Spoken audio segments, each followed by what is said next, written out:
Hello. Am I on? Okay, great. My name is Sarah Olson. I'd like to welcome you to Oak Grove Church. We're excited to have Bill here today for such a worthy cause as VEAP. I'm sure most of you are familiar with our local food shelf and all the troubles the food shelves locally have been having with the invasion that we had. Anyway, I'd like to introduce Bill. There are many things I could say about him. Some of you know him, some of you don't, but there are a lot of things. But I'll tell you that of all the hats he has worn in his life, his favorite is Grandpa. And as a grandma, I totally relate. So here he is, Bill Chadwick.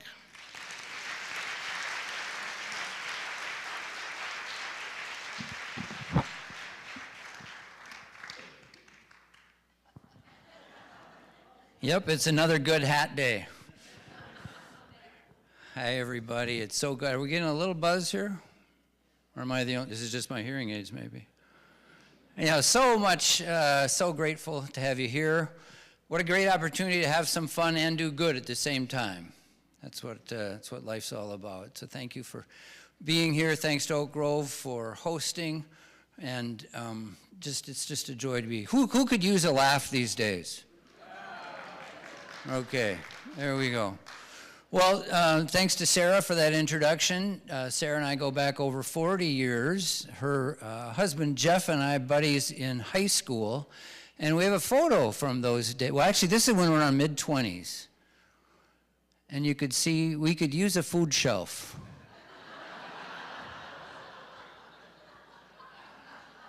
Those were the days when you could eat anything all day long. That was so great. So I want to thank the mission committee and all the people involved here. Let me get my list. Sarah and Greg Johnson, Sharon Nolte, Sunny Ray Snyder, Gar Nordine, Stephen Jones, Joyce Reinke, Cecilia Laurie, Linda Vaughn, Becky Graff, and Bart as the staff resource. Jan Kidd manning the VEAP table. Sue Jessert and Amanda Finneran created the publicity pieces. Sue Greimel is going to handle the credit cards and created the QR code. Randy Dopp and Ruth Ducalo on sound and light. And Becky Patton, our contact at VEAP. How many of you are volunteers with VEAP? Oh, bless your hearts. Any VEAP paid staff members here? Saturday shouldn't be here. That's good for them. Well, I want to remind you to make sure your neighbor's cell phone is turned off. My favorite all-time church cartoon was from the early days of cell phones, and it showed a guy in the pew, and he's saying, "Can't talk to you now, they're doing the announcements. I'll call you back during the sermon." And the first time a cell phone went off, while I was preaching, it was in my pocket. So there you go. Well, let's find out who is in the audience here today. How many Presbyterians do we have here? All right, you were predestined to be here. How about Roman Catholics? All right, how about Episcopalians? Or as we call them, 3-2 Catholics. How about Lutherans? Oh, I love Lutherans. I've married 2 of them. What else we got? Buddhists, Jewish, other, nothing, nuns. There we go. UCC, Unitarians. All right. Well, everybody is welcome, and we're all one family. And again, I want to thank Oak Grove. And if you don't have a church home but would like one that is mission-oriented and is so involved with the community, this is a great, great group of folks. I was pastor here from 2009 to 2019. And I will never forget one budget and finance meeting we had. It was to do the annual budget. And each of the committees had sent in their requests for the next year. And the finance chair over here said, "This budget is no good." I've heard that before from finance committee chairs. She said, "There's not enough mission in this budget." You don't get that in a lot of churches. Great pastors, great staff, fabulous members of the church, music, education, pastoral care, the whole package. All right, so here we are. It's my first time to do comedy here. I mean, aside from preaching.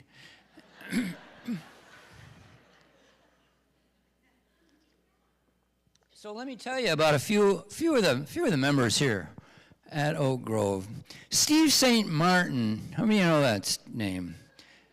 A long time, forever church member here, going way back to the founding, and long-time math teacher in the Bloomington schools. Anybody have Steve?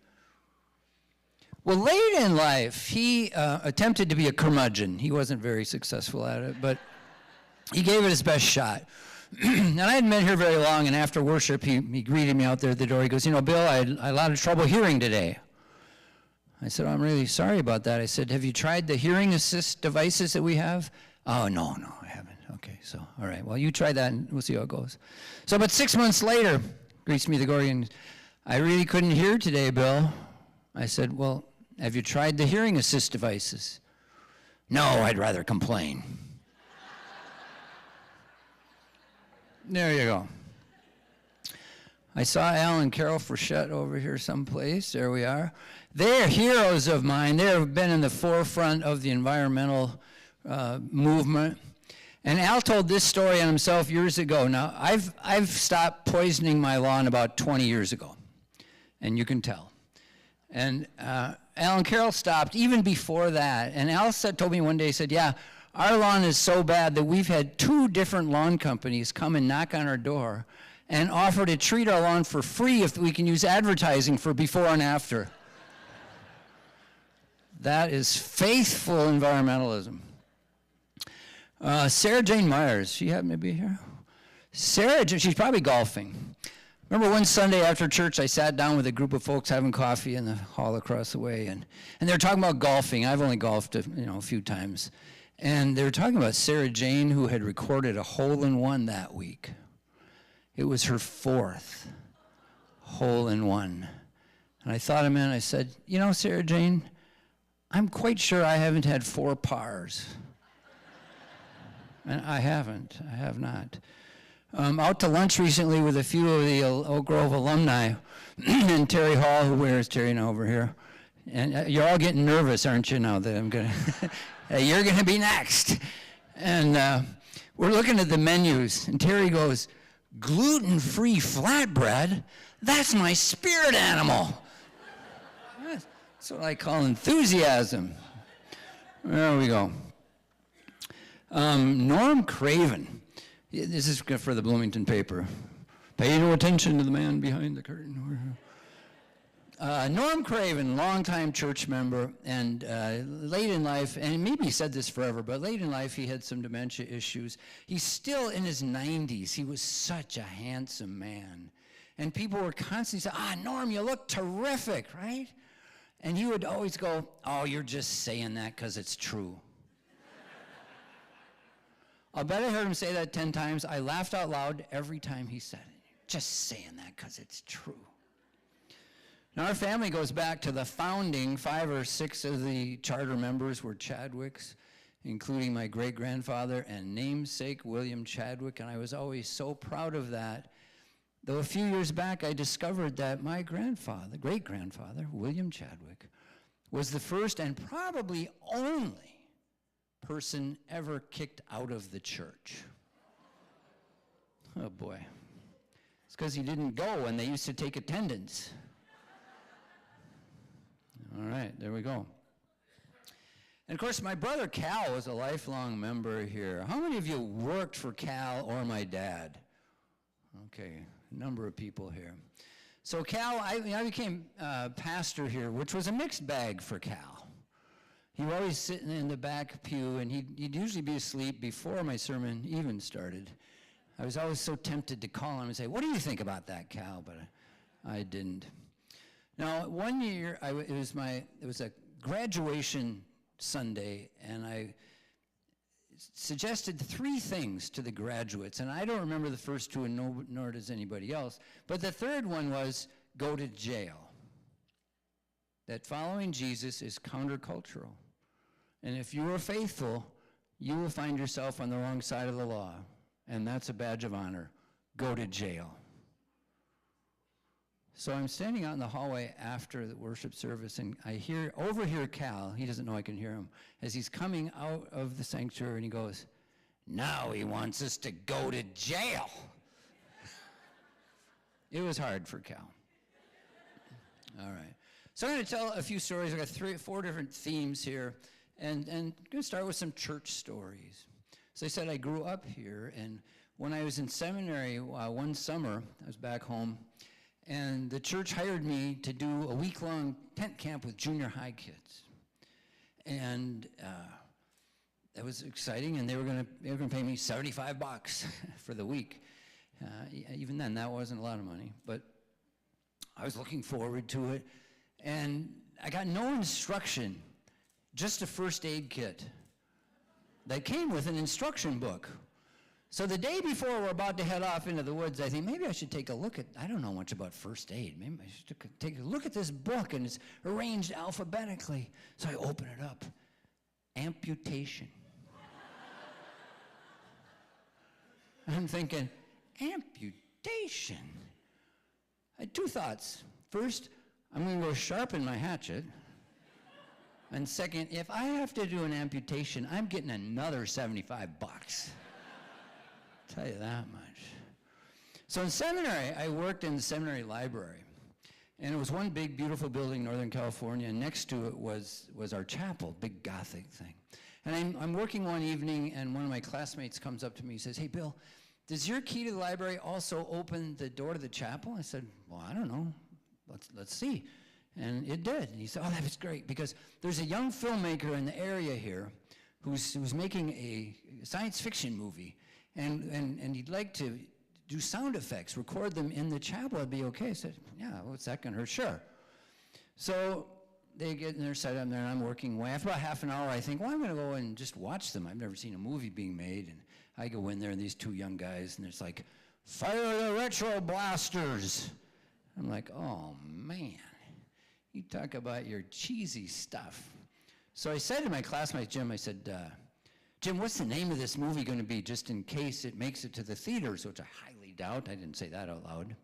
And he told me, I'm like, oh man, like I am ever going to hear of a stupid movie with the name of Star Wars.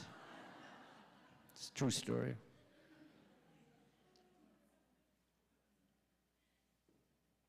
Obviously, procrastination, that is one of my gifts. Prognostication is not one of my gifts. So my first job right out of seminary was at the First Presbyterian Church of Stillwater. It's a wonderful church. And I just had a great deal of fun. About half of my job was working with youth. And I remember on a bus trip once, I asked a 7th grade boy, I said, "Have you thought about what you want to be when you grow up?" He goes, "Yes, I have." He said, "I've decided I'm going to be a monkey trainer during the week and a youth pastor on Sundays." I thought, well, that's just about the same job. Train for one, you should be able to do the other one. Now, after a few years, I was sitting around a group of young people in their mid-20s by that time, all early in our careers. We were talking about our vocations and, whether we liked it or not. I said, I'm just loving being a pastor. I just love it. But golly, I mess up so often. I'm so glad I'm not a doctor. At least nobody dies when I mess up. And my buddy goes, "No, they just go to hell for eternity." Thank you very little. So I'd been there a few years, and I was teaching an adult education class on Sunday morning before worship. And I was nervous about it. It was a controversial subject. It was about a 6-week class, and I didn't think I was doing very well. It was about the 4th or 5th week, and I finished my lecture part of it and then asked if there were any questions. And somebody asked a question, which made me realize I had not done a good job, and I was nervous, and I was frustrated, angry at myself. I took my pencil, and I threw it on the ground. and it bounced straight up and stuck in the ceiling. Quiver. Oh, I left out the best part. I threw it down and swore. Here's the pastor Sunday morning teaching adult education. Pencil goes straight up, sticks in the ceiling. It's quivering there, just like my job. And the name of that class was Christian Nonviolence. So after a few years there, I did an interim job in the little town of Le Sueur, little Presbyterian church of Le Sueur. And it's a lovely little church, and I had a great time. I was single at the time. And in those days, I had a good memory, and I could preach without notes. And so instead of being in the pulpit, I stood right in the middle just like this and preached. And the choir sat behind me sort of like this. And the church secretary was in the choir. And one day, after everybody had gone, I made my way back to my office, and there was a note on my chair that said, "If you bring those suit pants to church this week, I'll sew them up for you."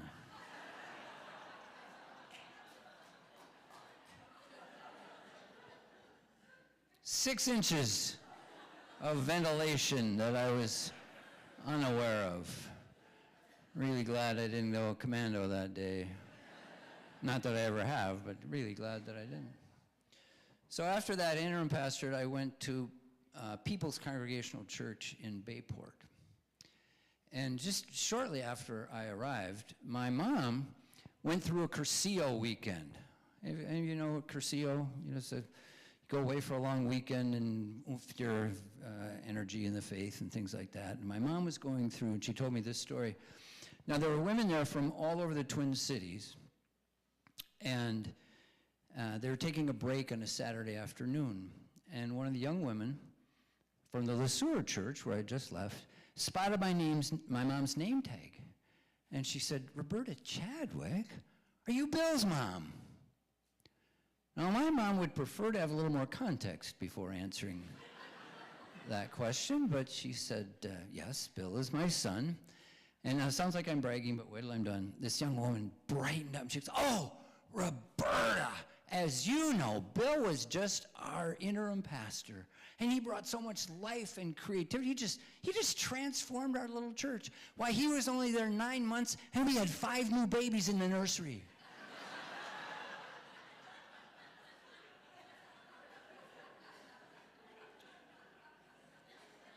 And it was a busy first week.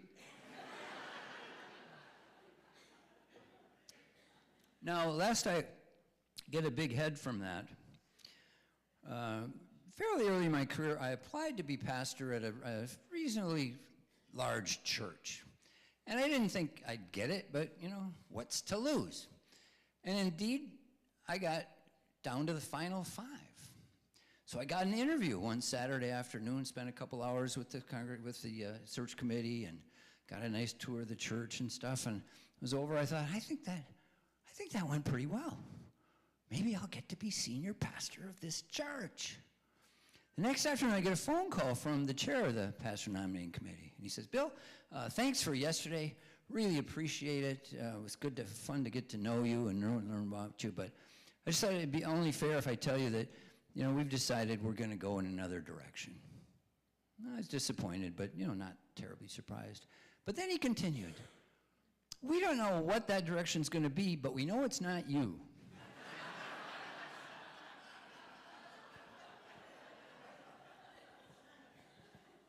Like, why did he have to say that?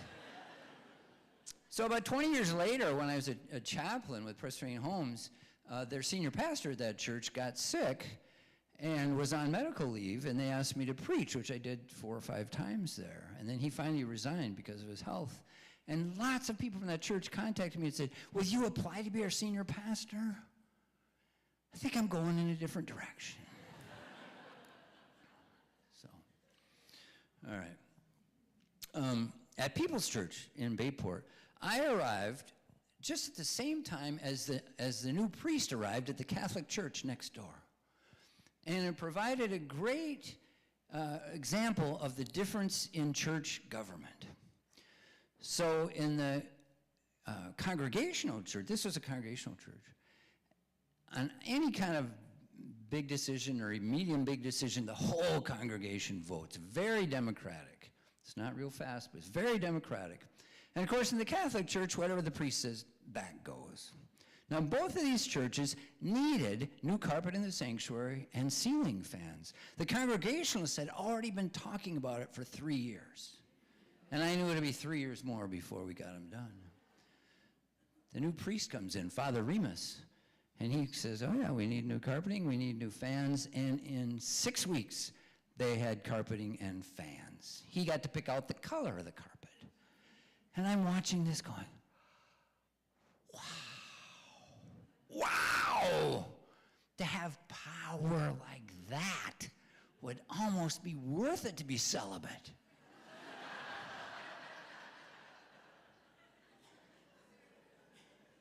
And then years later, after I'd left People's Church, I heard that Father Remus had left the priesthood and gotten married.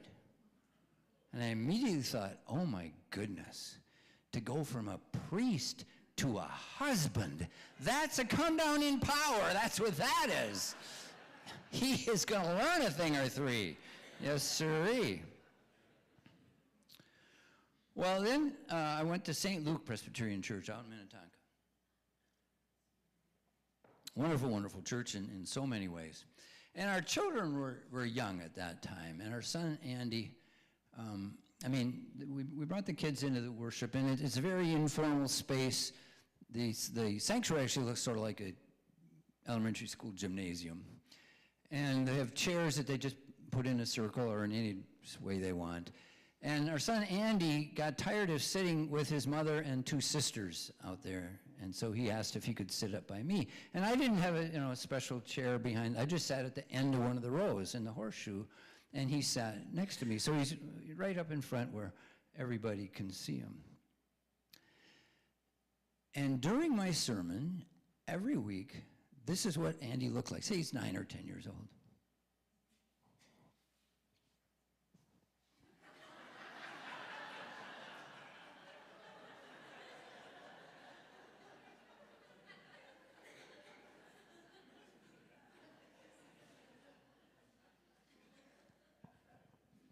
But after we left St. Luke, I became a chaplain, and we had to find a new church. We went to a bunch of different churches, and Andy had a new appreciation for me. He goes, Dad, I never realized what a good preacher you are.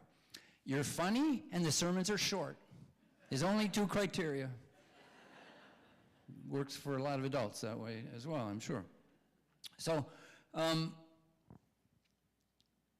poor Andy. We call him our practice kid. So I remember he's about 6 years old, and Mom calls all the kids for supper, and Andy comes running up and sits down, and Chris says, well, now, did you wash your hands? He goes, well, I wasn't playing outside. My hands aren't dirty, see? No, and you got to wash your hands. Why do I have to wash my hands? Well, because you have germs on them. You don't get your germs in your mouth, you can get sick.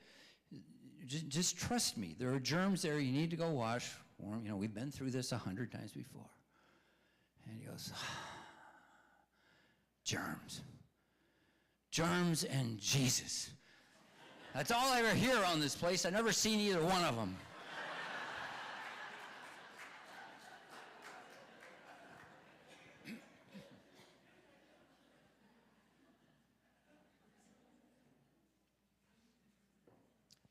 So then I became chaplain at the Roseville Care Center. Now you may see a pattern here. I haven't been able to keep a job, really.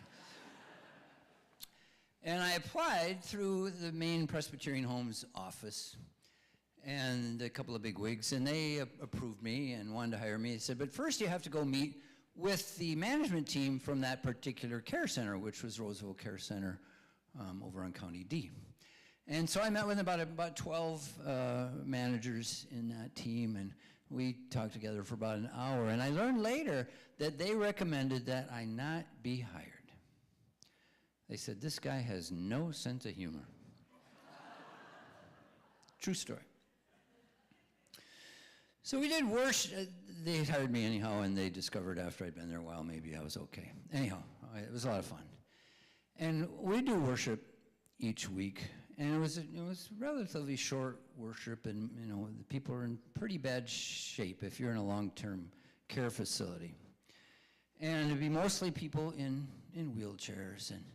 And I usually gave what I thought was a pretty short sermon, but one day, one of the women in front leans over to her compatriot next to her, and in a whisper that you could have heard, down the street, she says, "This is boring.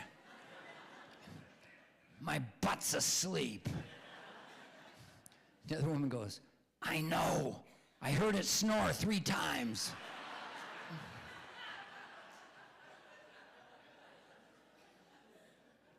All right. It was becoming a chaplain in a long-term care facility was great because I was 49 years old, but I was once again that fine young man. That was nice. So then after a few, we had cats at the care center, and 6 of them.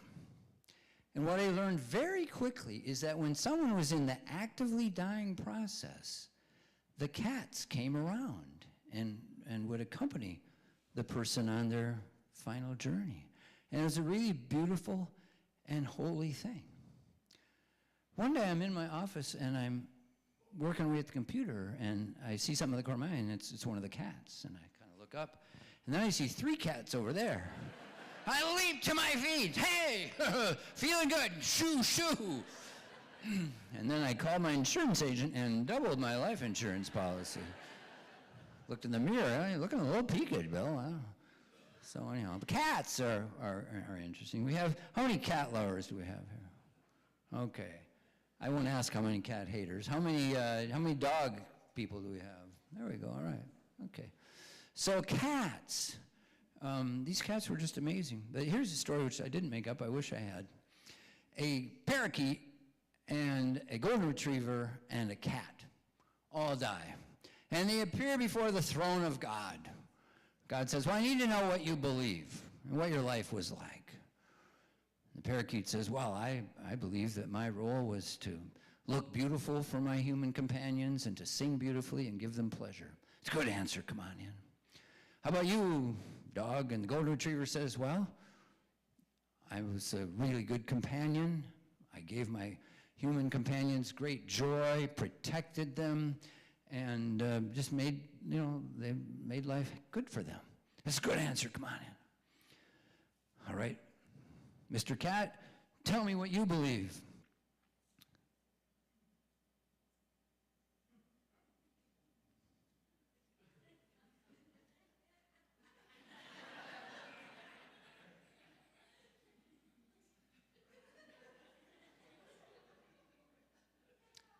I believe you are sitting in my chair.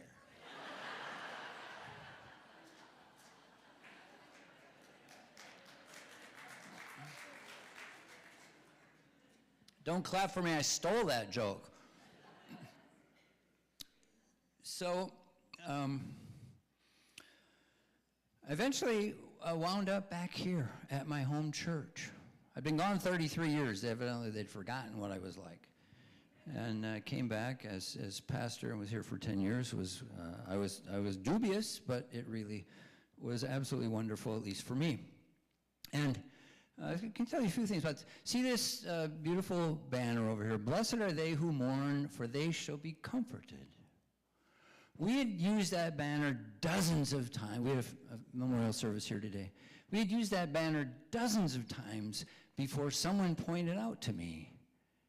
It's been fixed now, but it didn't used to say, blessed are they who mourn, for they shall be comforted.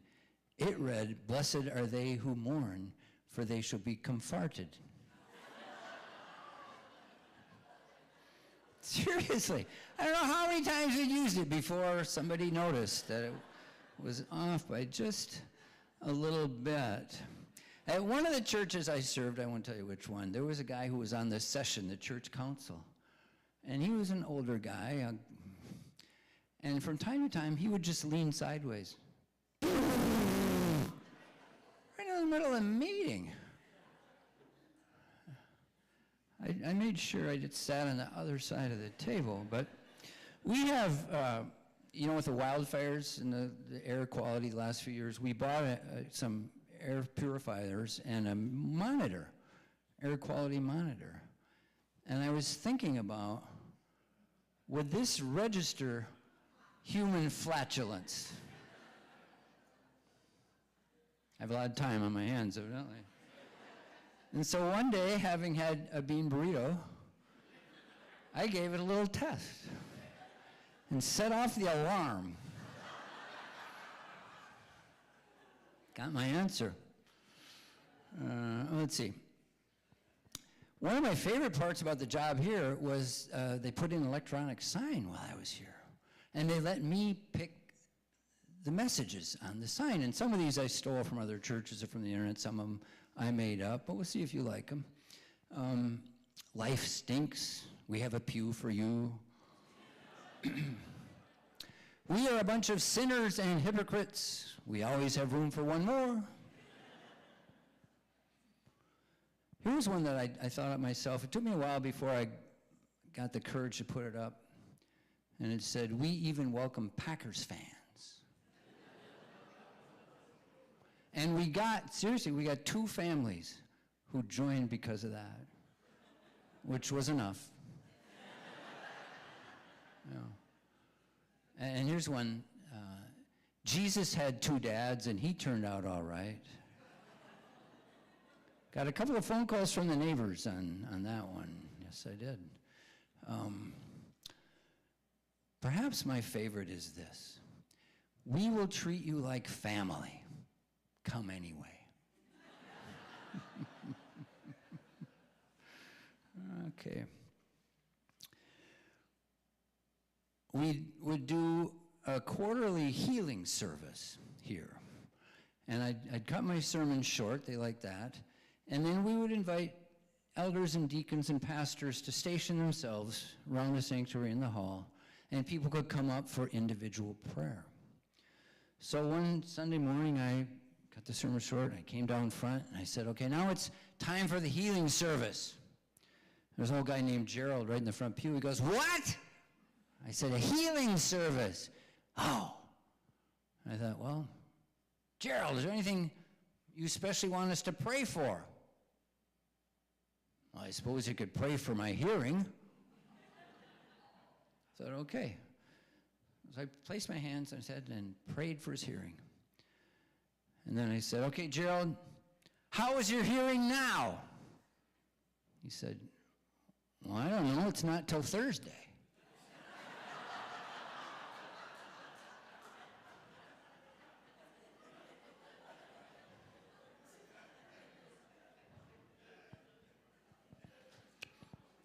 I've been invited to officiate at several destination weddings, which is fun because the family pays for Chris and me to fly someplace nice and warm and do the wedding, stuff like that.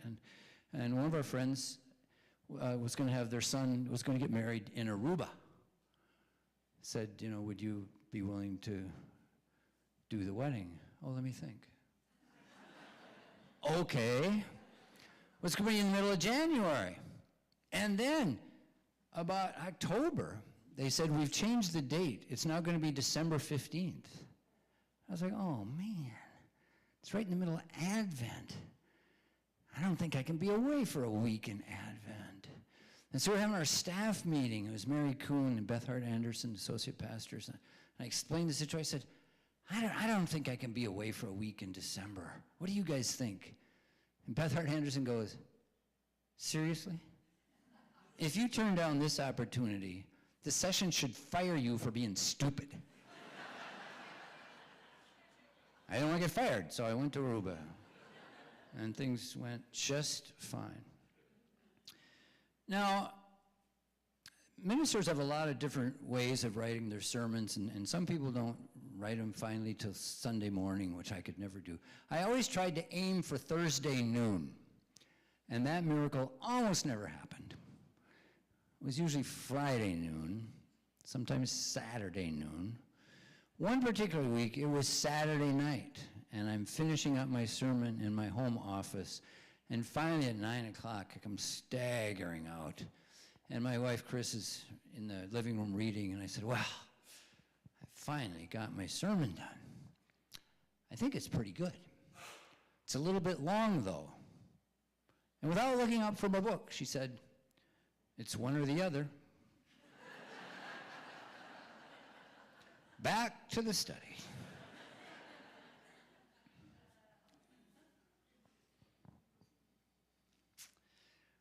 As most of you know, I've always been a pastor that wanted to include people.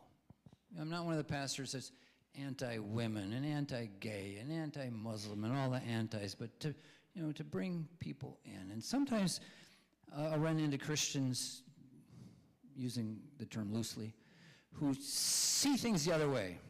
And they'll try to convince me that they're right. And nowadays I just stop and I go, look, I know I'm not going to convince you. I'm pretty sure you're not going to convince me. So let's just agree to disagree, okay?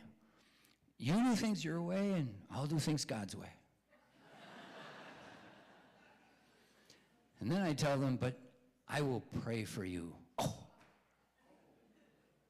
I like to beat them to that one, is the deal.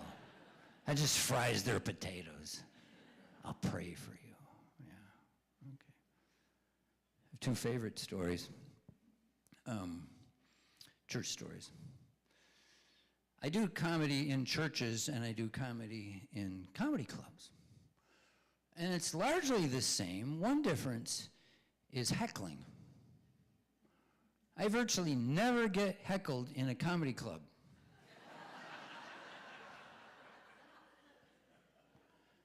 When I was pastoring here, I got heckled frequently by someone who will remain named Rich Miller.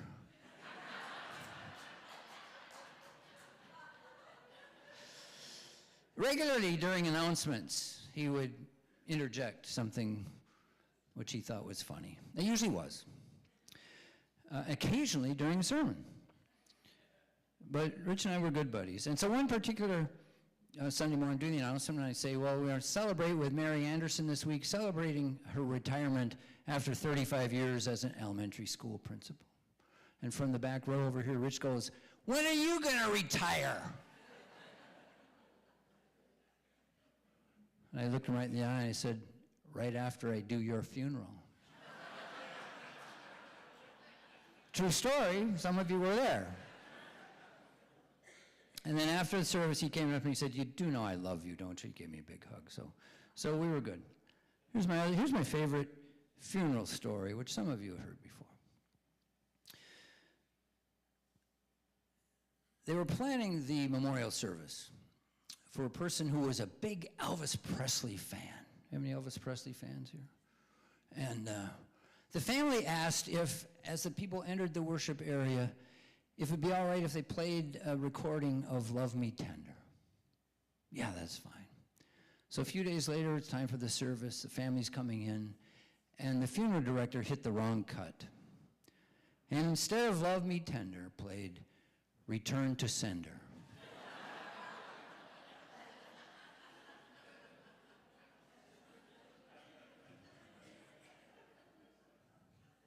Which is actually perfect, theologically. Okay. Other story. Occasionally in a congregation, there will be a person who appoints himself or herself to be the pastor's critic. And that's their goal in life, keep the pastor humble. And I won't say who this person was to protect the guilty. It was not in this church. But we'll call him George, not his real name. And we started out to be really good buddies. And then we got on the opposite side of what to do about a building program. And then I couldn't ever do anything right. Like if I said today was Saturday, he'd argue with that. I mean, it's just like, oh my gosh. And one particular Sunday, I preached about adultery. I was against it. And after the service was over, George came up to me, been married, 50 years. He goes, Bill, today's sermon had nothing whatsoever to do with my life. I mean, it was totally irrelevant.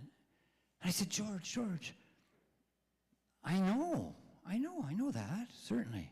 But you have to understand, not every sermon is meant for every member of the congregation every week. This sermon wasn't for you. It was for your wife.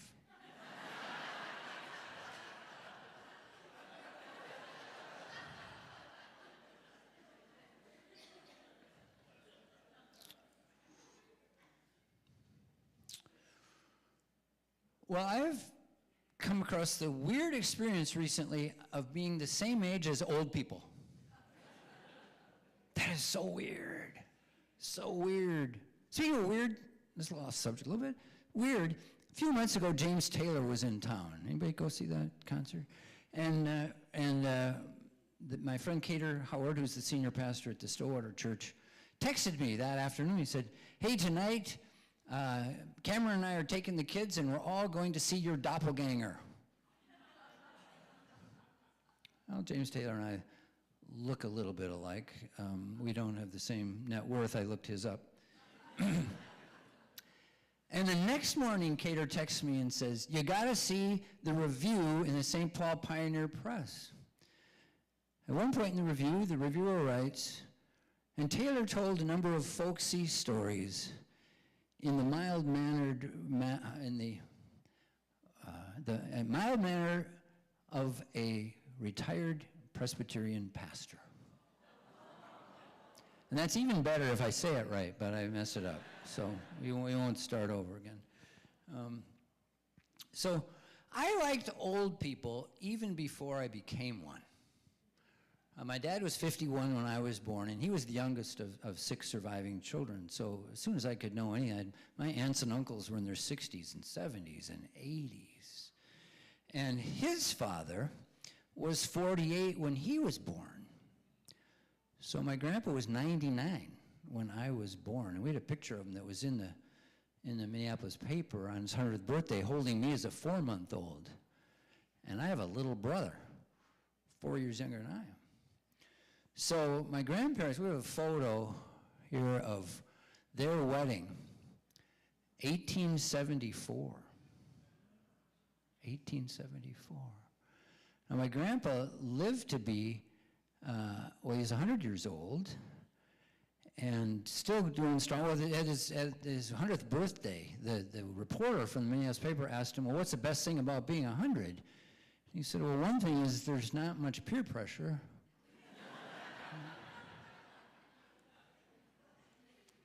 And when he was 100 years old, he was still living in his own house right here where the white building is, 50 yards over that direction. And he was out, it was a summer day, and he's sitting on his porch, and a neighbor walked by and hailed him and asked, "Hector, how you doing?" He goes, "Oh, I'm just fine." He said, "Life, well, that's not quite right," he said.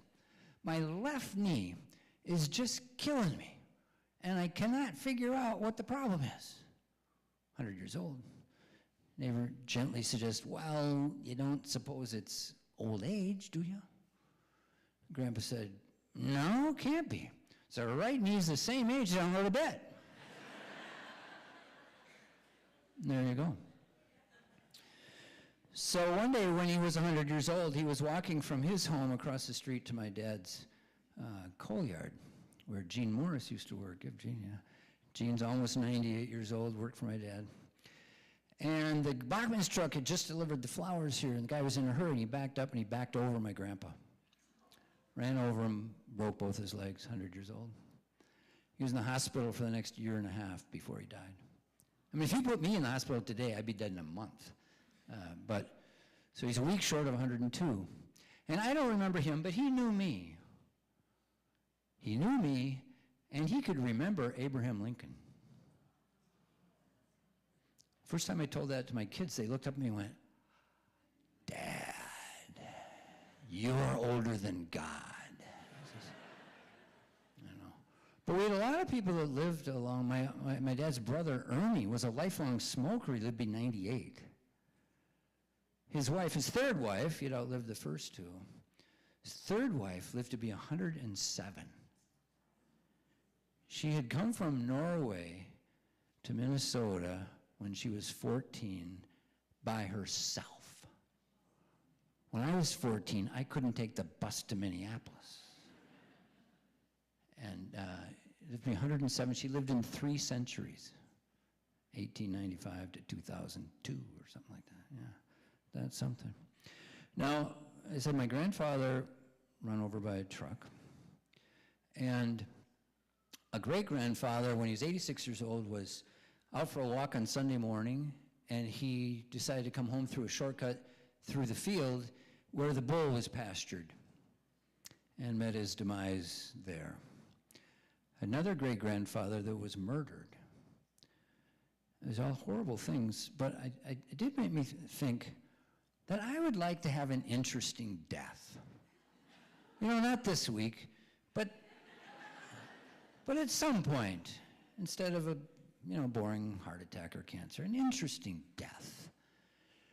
And I used to joke, it's an old joke, and I'd say, well, on the very unlikely chance that I'll live my wife, I would then like to die at the age of 97 at the hands of a jealous 28-year-old husband.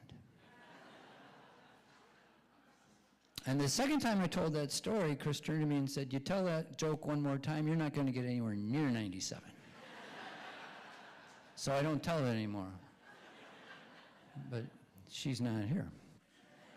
So when I was younger, I wasn't new, but I had a Camaro convertible. And a bumper sticker on the back of it that read, my other ride is a Harley. Today, this is how cool I am. The bumper sticker on the back of my Toyota Prius reads, I heart Walgreens.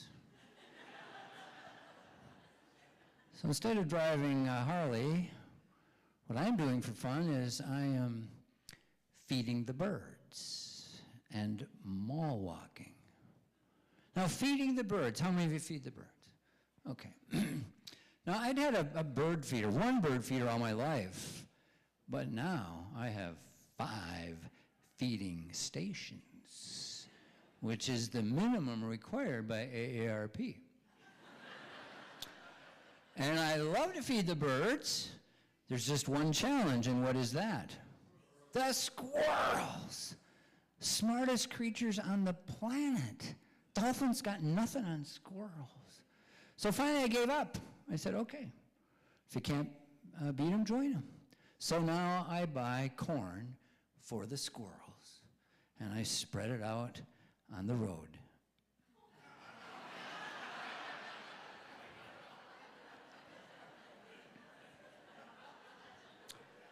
Turns out they're not really that smart. And the crows love me. Yeah. And mall walking. I used to just kind of snicker at those old geezers mall walking. So many things I used to snicker at. But about 3 winters ago, we actually had a real winter. A lot of snow, a lot of ice. My friends were all having orthopedic adventures. And I decided I'm going to walk in the mall. And it turns out I loved it. Because I'm borderline ADD. And in a mall, there's so much to see and hear and smell. And it was wonderful.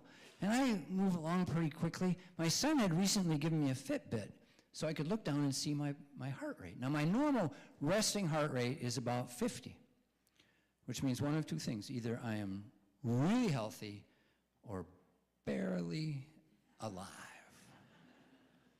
But when I'm doing the mall walking, after a few minutes, it's between 88 and 90. 88 every time I looked.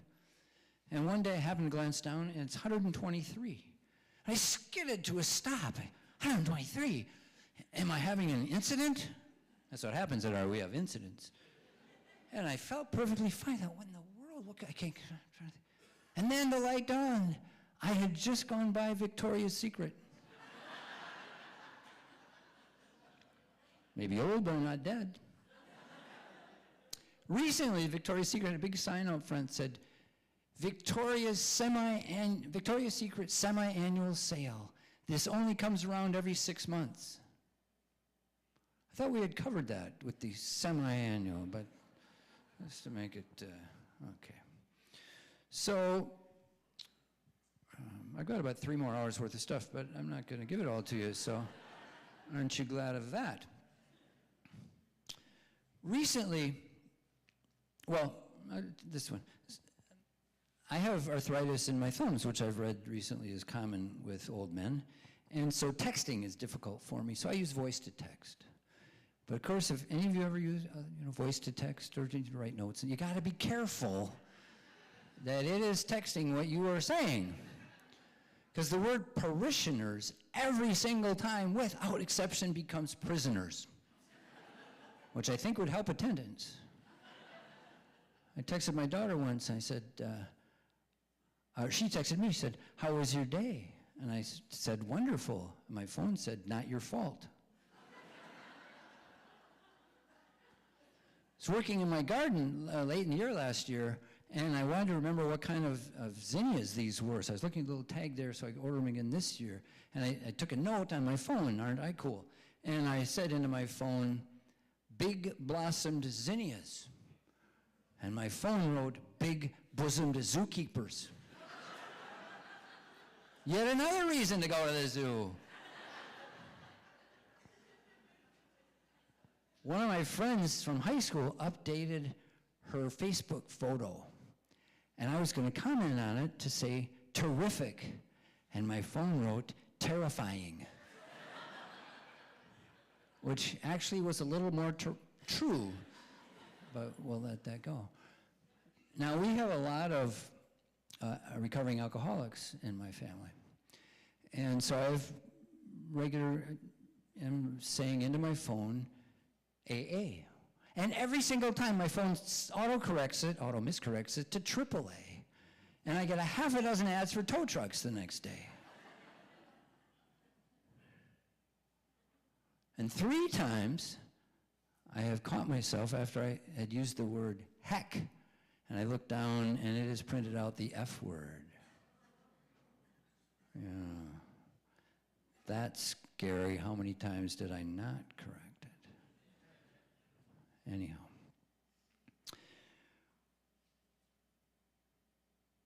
Speaking of AA, how does a recovering alcoholic cross the road?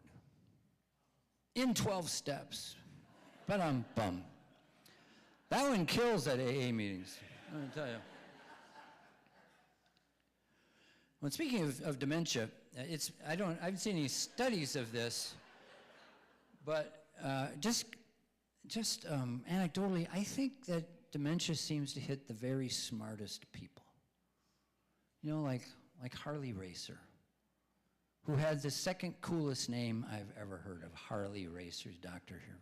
So bright and afflicted with Alzheimer's. The silver lining is, I think I'm safe. Hits the smartest people. All right. I'm going to wrap it up here pretty quickly. Let me tell you just that you can pay me, I mean, not today, but I'm happy to preach or do comedy, senior building, church, corporate event, whatever you've got. I'm relatively cheap.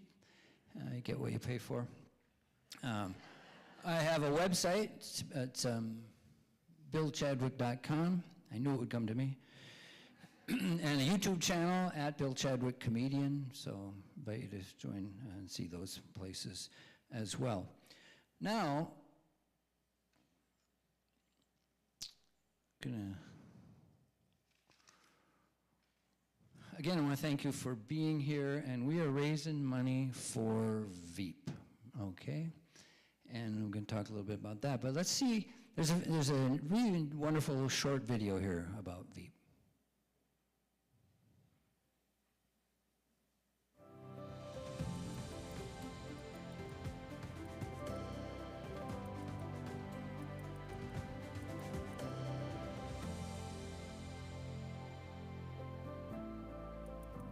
My first interaction with VEAP was about 10 years ago. I was accompanying my mom, and we went there during my parents' divorce.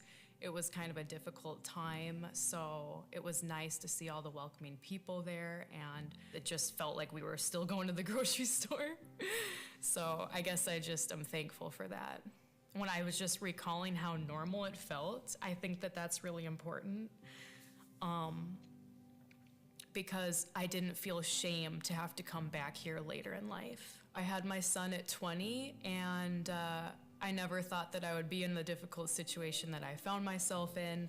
Tried to keep our family together, but I had to relocate back here to Minnesota, and I remembered VEAP, and it was a huge blessing that I didn't have to think twice about where I could go. You offer so much. So there have been times where I've gotten social services, got help with childcare, because I wouldn't have been able to go back to work without that. I just can't say how much that means. It has been one less thing to worry about.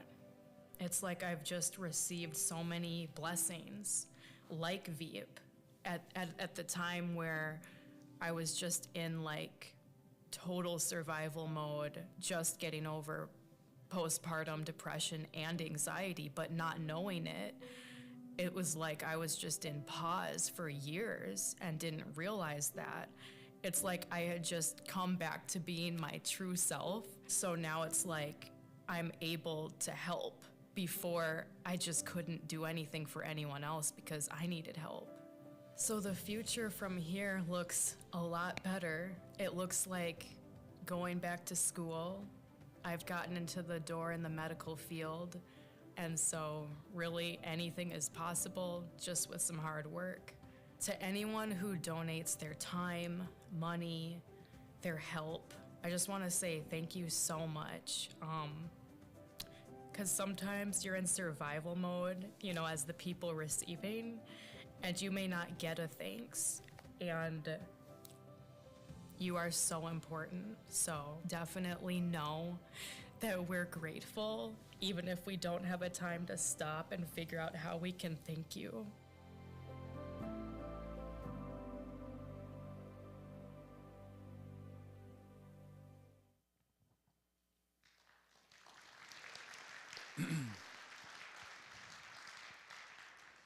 During the ICE occupation, Emerson Elementary School was really hit there in South Minneapolis, where my grandnephews over there, wave your hand, Ian and Barkley, oh, and your friend there, all go to Emerson Elementary.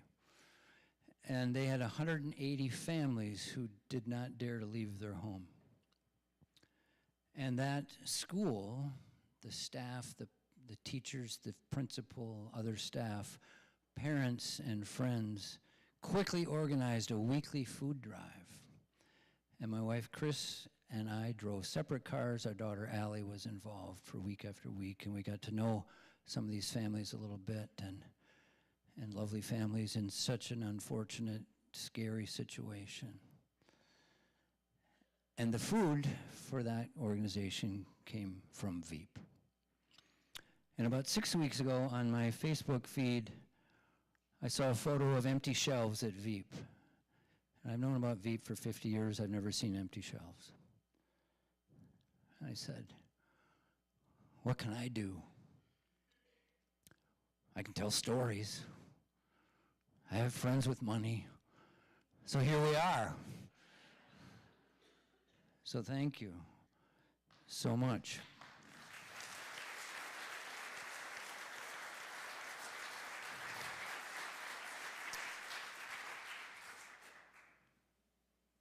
So I have, we're now at the, what I like to call the Sermon on the Mount. And I have some wonderful news. Is that I mentioned Harley Racer had the second best name. One of my friends I grew up with, we go all the way back to 9th grade, lab partners, Craig Wildfang. Spelled just like it sounds, Craig Wildfang. And I was having lunch with him this week, and I said, hey, maybe you could do a little matching gift. He said, how much you want? I said, $5,000. He goes, okay. So we have $5,000. And then Jimmy and Margaret Burt, friends of ours, they kicked in $5,000. And then my brother John kicked in $5,000. And I said, do you want to be anonymous or you want to tell people? He goes, well, doesn't matter to me. And they said, well, I think you should tell people because it will inspire people to give enough so that I have to give it all. And then we have an anonymous gift of $10,000. So those are all matching gifts. We have $25,000. I'm hoping we can match it here today. So if you're planning to give 10 or 50, but you're able to give 100 or 500, that'd be wonderful. If you can only give 10, that's fine. If you can't give anything, take some money out of the basket, and I'm not joking, really. We look at giving from a biblical sense. We think of faithful and proportionate. What is faithful and what is proportionate to our means and our needs? And some people, it's a big variation. But I'm hoping you will be generous. We're planning to try to count the money right away. So while you're still having, chatting and having cookies, we can see if we made our goal. Okay? Final story comes from Jesus. He went up a mountain and he taught the people. He said, "Blessed are the poor in spirit, for they," I should know this by heart, shouldn't I? I used to. "For theirs is the kingdom of heaven. Blessed are the merciful, for they will receive mercy. Blessed are the peacemakers, for they shall see God." And he sums up this whole piece, the very heart of the gospel, the heart of the faith. And he says, "Be perfect as the Father in heaven is perfect." And that used to drive me crazy because I'm not going to make perfect. But recently, biblical scholars have said that's not a good translation at all. What Jesus said was, "Be compassionate as God in heaven is compassionate." And that word in the Greek, the root of that word is the word womb. Womb. We are all brothers and sisters.